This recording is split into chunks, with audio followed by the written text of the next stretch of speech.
बिस्मिल्लाहिर्रहमानिर्रहीम, अस्सलाम वालेकुम। तैयारी पकड़ लें। ईरान और इसराइल का राउंड 2 शुरू होने वाला है, जो इंतहाई खूनखार होगा, इंतहाई तबाहकुन होगा, बर्बाद कर देने वाला होगा, पूरे रीजन को उड़ा कर रख देगा। और आज के बाद याद रखिएगा, जब ये सूरत हाल होगी तो तारीख बदल जाएगी। मुल्क बचेंगे नहीं बचेंगे, कौन सा मुल्क, क्या सूरत हाल होगी, कुछ नहीं पता। अब शुरुआत होने जा रही है उस राउंड की जो सबसे खतरनाक है। जो शख्स आपकी स्क्रीन पर आ रहा है, ये बेसिकली इसराइल को क्लियर वार्निंग देने वाला एक शख्स है। ये ईरान का साबिक कमांडर रह चुका है उनकी फौज का। और हुआ क्या है, इस शख्स ने, मेजर जनरल मोहसिन रिजाई ने, जो सबसे बड़ी स्टेटमेंट दी है वो दिल दहला देने वाली है। उसने कहा जी, आप सबको पता है कि इसराइल अटैक करने वाला है ईरान पर, सारे मीडिया सब जगह आ गए। उसने कहा जैसे ही इसराइल अटैक करेगा हम पर, उसी वक्त हम अमेरिका पर अटैक कर देंगे और अमेरिका को इस जंग में लेकर आ जाएंगे। और इस सूरत हाल के अंदर हमारी तैयारी मुकम्मल तौर पर पूरी है और किसी गलत फहमी में ना ट्रंप रहे कि हमने ये जंग सिर्फ इसराइल के खिलाफ लड़नी है।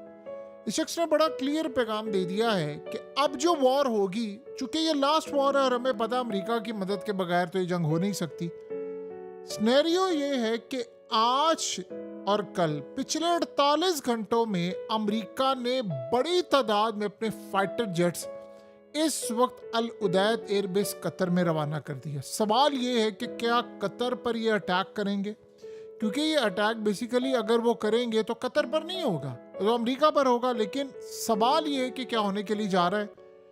देखिए, जंग होने जा रही है बड़ी खतरनाक, ये आप ज़हन में रख लें। ये बड़ी खतरनाक जंग होने जा रही है। अमेरिका पर इन्होंने अटैक करना है। कतर से लेकर तमाम मिलिट्री बेसिस किसी भी मुल्क के अंदर हो, किसी भी मुल्क के अंदर हो, उन पर अटैक हो जाएगा। ईरान ने इस दफा जो प्लान किया है, आपको पता है ईरान के प्रेसिडेंट ने कह दिया है कि अटैक होने वाला है और अटैक में हो सकता है मैं भी मारा जाऊं, यहां तक उन्होंने कह दिया। और आयतुल्ला को ये बात बड़ी अच्छी तरह पता है, किसी को टारगेट करे ना करे, मुझे टारगेट करेंगे और रिजीम चेंज ऑपरेशन के लिए आ रहे हैं। तो इस दफा जो मिसाइल आज से पहले कभी इस्तेमाल नहीं हुए, वो मिसाइल अब इस्तेमाल होंगे। वो भी तब जब इसराइल ने अपना डिफेंस सिस्टम यूक्रेन को दिया है, तो रशिया पूरी तरह ईरान की मदद करेगा कि जितने मिसाइल हो सकते हैं आपने इनको मार रहे हैं। ये अब इस वक्त सूरत हाल बड़ी क्लियर होने वाली है। ईरान ने रिसेंटली कई नए मिसाइल टेस्ट किए हैं, ईरान उनको चलाने वाला है। और इस दफा की जो जंग होगी वो बड़ी भयानक होगी, वो बड़ी खतरनाक होगी। उसमें ईरान बहुत सारी ऐसी टेक्नोलॉजी का पॉसिबिलिटी है इस्तेमाल कर दे, जिसमें इसराइल के तैयारे जब F-35 आए तो उन तैयारों को गिरा दिया जाए। आपको पता है कि अब मामला आगे बढ़ गया है। अब सिनेरियो ये है कि पाकिस्तान ने जब राफेल तैयारे गिराए तो वो जाहिर सी बात है चाइना की टेक्नोलॉजी ने धूम मचा दी। पहले उसको लॉक किया, जैम किया और उसके बाद हमने हिट किया और बड़ी कामयाबी थी। अब इसकी डिमांड दुनिया भर में है। आपने अगर कोई तैयारे गिराने हैं तो सबसे पहले आपको उनकी जो स्क्रीन होती है उसको ब्लैंक करना पड़ेगा, या घोस्ट इमेजेस लानी पड़ेंगी, या आपको कंट्रोल टावर से राब्ता मुनक़ता करना पड़ेगा।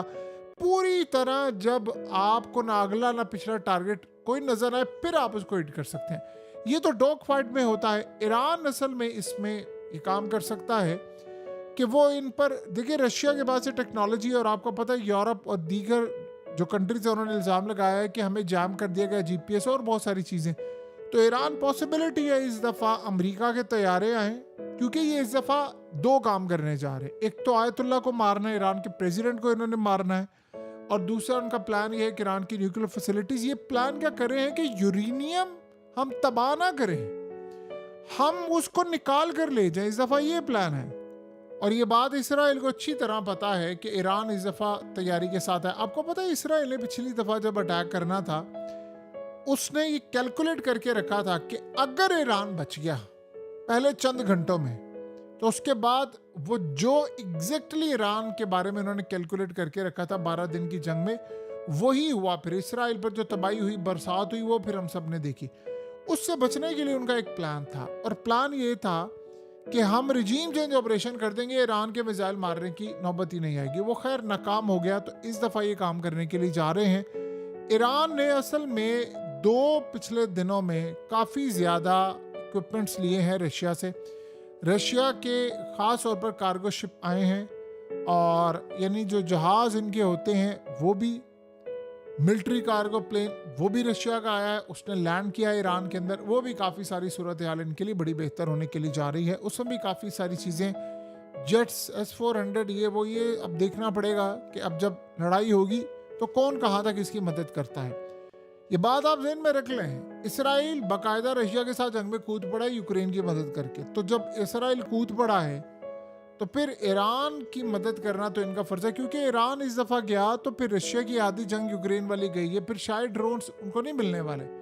तो वहाँ पर जैसे ही अगर लेट्स से रजीम चेंज ऑपरेशन हो गया, अगर सुप्रीम लीडर ईरान को इन्होंने मार दिया तो आप ये ज़हन में रखिएगा, उसके बाद फिर रशिया भी नहीं बचेगा, फिर चाइना के लिए भी सूरत हाल ख़राब है और फिर अमेरिका बगराम भी आएगा। तो अमेरिका को ये टारगेट करने के लिए जा रहे हैं। अमेरिका ने अपने जेट्स रवाना कर दिए इस वक्त कतर पर। अब ये नहीं पता ये अटैक कहाँ पर करेंगे क्या नहीं, ये तो अलग बात है। दूसरी बात, आज आपको पता है कि डोनाल्ड ट्रंप ने ये जो तकरीर की है ये अपने जर्नैलों से की है। 800 जर्नैलों को बुलाया पूरी दुनिया से। देखिए ये मीटिंग हो सकती थी, सेक्रेटरी के जरिए भी वो पैगाम दे सकते थे, कोई सीक्रेट पैगाम देना और नहीं। उन्होंने किया क्या है कि सारी दुनिया से जर्नैल इकट्ठे किए, एडमिरल्स इकट्ठे किए, और एक बात ट्रंप ने कही है कि अब जंग होने के लिए जा रही है और हमें ये जंग अब लड़नी है। और कहा कि बहुत सारी जंगों से बचने के लिए एटलीस्ट ये वाली जंग हमें लड़ना पड़ेगी। वो कौन सी जंग है वो आप सबको पता है कि अमेरिका कोई भी जंग में कूदने वाला, और मिडिल ईस्ट की स्पेशली जंग है। तो उसने कहा थी ये जंग आपको लड़ना पड़ेगी। आप ये सोचें कि उसने सबके सामने ये क्यों कहा, ये बंद कमरे में या बंद हॉल में भी हो सकता था एक खिताब, उसने सारी दुनिया के सामने क्यों कहा। वो जर्नैलों को और पूरी जो यूएस की नेशन है कौम को ये पैगाम देना चाहता था कि जंग की तैयारी करें, हम कूदने वाले हैं। और ट्रंप ने इस दफा जो सिनेरियो सामने रखा उसमें उसने ये बात कही है कि अगर बहुत सारी जंगों से बचना है तो एक जंग तो आपको लड़नी पड़ेगी, और ये वो लड़ाई है जो वो लड़ने के लिए जा रहे हैं। सो इस सूरत हाल में अब अमेरिका के डिफेंस सिस्टम और ये सारी चीज़ें तैयार हैं। देखिए इस दफ़ा मामला थे काफ़ी ख़राब। इस दफ़ा इसराइल जो लड़ाई करने के लिए आ रहा है और ईरान ने जिस तरह का जवाब देना है, दोनों भरपूर होंगे। बचना किसी एक ने है, ये आप ध्यान में रखिएगा। ये नहीं हो सकता कि दोनों मुल्क सलामत रह जाए मुस्तकबिल के अंदर, किसी एक ने बचना है। ईरान इस वक्त अपनी हिस्ट्री तबाह होता हुआ नहीं देख रहा, और ईरान ने सब कुछ दांव पर लगा देना है, क्योंकि अगर किसी भी वजह से ईरान में रिजीम चेंज ऑपरेशन हो जाता है तो आप ये समझ लें कि ईरान को गजा बनते, लिबनान बनते टाइम नहीं लगेगा। लेकिन ईरान ने भी एक बात बड़ी क्लियर कर दी है कि ना तो हम लिबनान है, ना हम गजा है, ना कोई और ये बात बिल्कुल ठीक है। इवन के ईरान के पास कोई अच्छी एयरफोर्स नहीं है, मिसाइल उनके पास है, लेकिन उससे भी ज्यादा एक चीज है ईरान में जो किसी के पास नहीं शायद इस वक्त 57 इस्लामिक मुल्कों में, करिच, जिगरा जिसको कहते हैं, वो है उनके पास, और वो लड़ने के लिए तैयार है। आप बताइए जिस मुल्क के अंदर इतनी बड़ी बगावत हो रही है, सारे चीफ न्यूक्लियर साइंटिस्ट सब मारे जाएं सिर्फ 30 मिनट के अंदर। आप इमेजिन कर सकते हैं कि 12 दिन वो जंग में डोमिनेट करता रहे। उसने इसराइल की इंसेंट बजा दी, इसराइल के हेडक्वार्टर्स उड़ा दिए, चीजें उड़ा दी, यानी कोई ऐसी सूरत हाल नहीं थी जो ईरान ने ना उड़ाई हो। सो इस वक्त जो मामला है उनका ये जिगरा था कि वो कैसी। आपको पता है कि पुतिन ने जब बातचीत की थी पिछली दफा तो मुबारकबाद दी थी कि आपने कमाल जंग लड़ी है, आपने हमला रोका है। इस दफा ये पुतिन की भी जंग है। रशिया अपने आप को बचा ले, अगर उसने ईरान को ना बचाया तो अगला नंबर उसका है, फिर ये छोड़ेंगे नहीं। आप इमेजिन कर लें ईरान को अगर कुछ हो जाता है, इराक को छोड़ेंगे, शाम को छोड़ेंगे, उर्दन को छोड़ेंगे, लेबनान को छोड़ेंगे, क्या उसके बाद तुर्की का नंबर नहीं आएगा? आप देखते तो जाएगा पुतिन के साथ ये फिर करते क्या है। और ये बात उसको पता है, ये बात उसको बड़ी अच्छी तरह पता है, और इसको बचाना लाजिम है। लिहाजा चाइना की आपको पता है 425 अरब डॉलर का जो उन्होंने इन्वेस्टमेंट का फैसला किया था ईरान के अंदर आज से तकरीबन 7 साल पहले, वो अभी तक पूरा है। सो लिहाजा उनकी इन्वेस्टमेंट है वहाँ पर, उनकी प्रोजेक्ट्स हैं, बहुत सारी चीज़ें हैं, उन्होंने बचाना है ईरान को। अगर ना बचाया तो बचना फिर इन्होंने भी नहीं है। तो फैसला अब एक होने के लिए जा रहा है, क्योंकि देखिए आज अगर ईरान नहीं बचेगा तो कल को नॉर्थ कोरिया भी नहीं बचेगा, और बहुत सारी सूरत हाल है। इसराइल को ये पता है कि ईरान की न्यूक्लियर फैसिलिटीज तबाह नहीं हुई, उसका यूरेनियम बच गया है, तभी तो वो आ रहा है अटैक करने के लिए।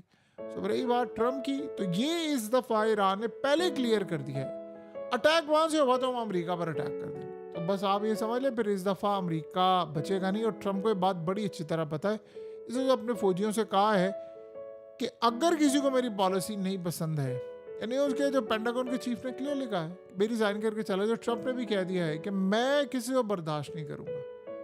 तो लिहाजा इस सूरत हाल में उसने कहा अगर जो जाना चाहता है यहाँ से चला जाए, लेकिन फिर उसके बाद उसका ओहदा भी जाएगा, रैंक भी जाएगा। ये बात आज उसने सबको तकरीर करते हुए कह दी थी। यानी किसी अगर जर्नैल के अंदर बगावत की जरासीम है, यहीं पर ख़त्म कर दे, ये ना मेरी पॉलिसी के खिलाफ को जाए मेरा हुक्म डाले, मैं छोड़ूंगा नहीं।